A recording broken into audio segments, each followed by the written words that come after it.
Voyons maintenant comment utiliser 4 outils très utiles dans la manipulation de Photoshop. Premièrement, l'outil Zoom. Donc vous vous souvenez, cet outil Zoom, c'est la petite loupe qui se trouve ici.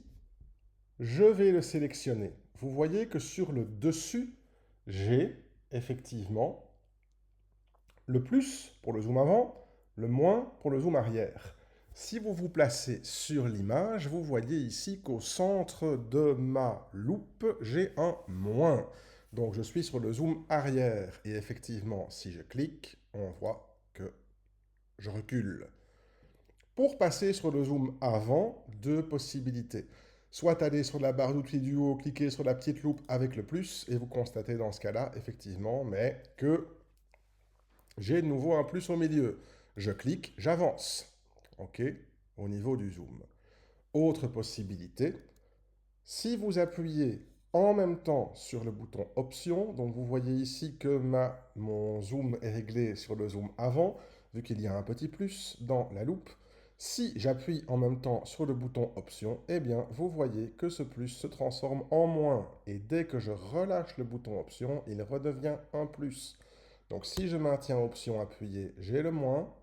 Je le relâche, j'ai le plus. Et donc, il me suffit de cliquer en maintenant Option appuyée pour reculer. Donc ça, c'est pour le zoom. Ensuite, pour la navigation.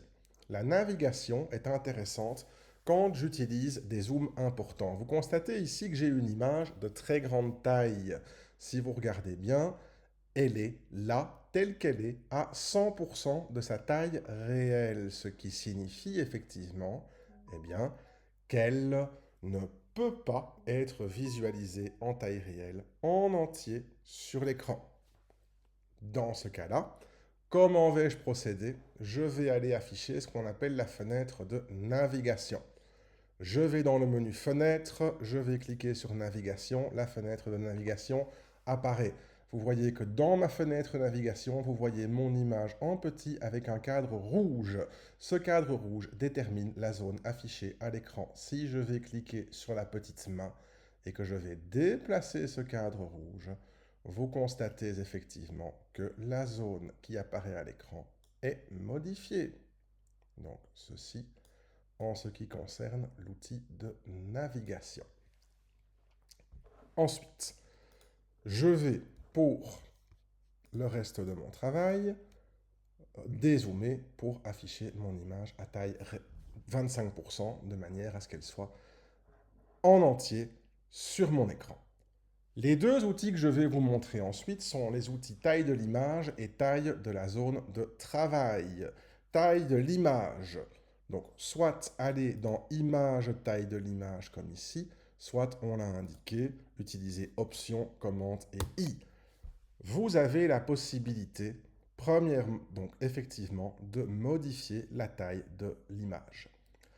Vous voyez que vous pouvez évaluer la largeur et la hauteur. Vous voyez que vous avez ici les petites chaînes. Vous voyez que si on clique sur la chaîne et que les deux sont liés, qu'est-ce qui se passe quand je bouge à la largeur? Eh bien, la hauteur bouge en même temps.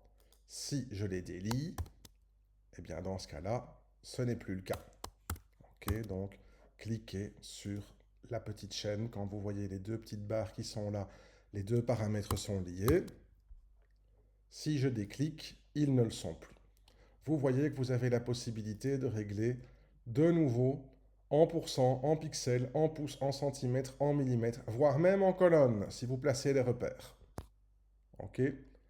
De nouveau, la résolution peut également être modifiée entre 300 et 72, tout selon le fait que vous choisissiez d'utiliser votre photo pour imprimer ou pour afficher à l'écran.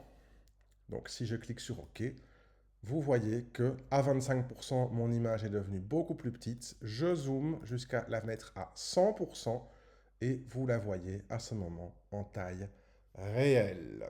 Ça, c'est pour la taille de l'image, quand vous voulez uniquement bouger à la taille de votre image. Mais si vous voulez travailler autour de votre image et rajouter des éléments, il peut être conseillé de bouger sur la taille de la zone de travail. Dans ce cas-là, menu image, taille de la zone de travail ou bien option, commande et C pour les raccourcis. Eh bien, dans ce cas-là, qu'est-ce que je vais aller faire? Supposons, même chose, si je clique sur relative, vous voyez que ça remet à 0.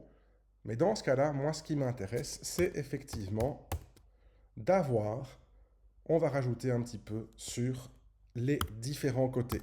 Supposons effectivement que de 1772 sur 1181, qui est une taille correspondant à 15 cm sur 10, je veux 2000 pixels en largeur et 1500 pixels en hauteur. Je clique sur OK.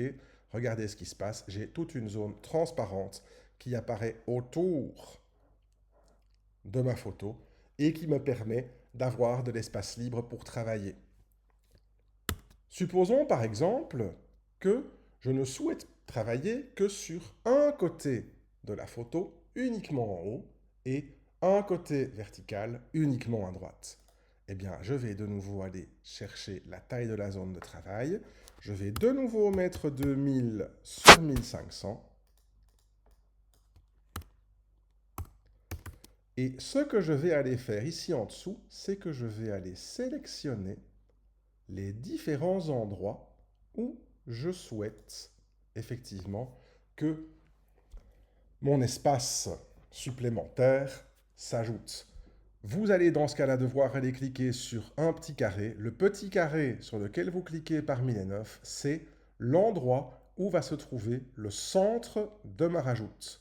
Supposons que j'ai cliqué sur le carré en bas à droite, eh bien vous constatez effectivement qu'il va uniquement mettre de l'espace à gauche et en haut. Si je vais cliquer en haut à gauche, il y aura uniquement de l'espace à droite et en bas. Okay. Moi, je voulais avoir exclusivement de l'espace en haut et à droite. Donc dans ce cas-là, je vais cliquer en bas à gauche. Et si je fais OK, eh bien regardez ce qui se passe. J'ai uniquement de l'espace en haut et à droite.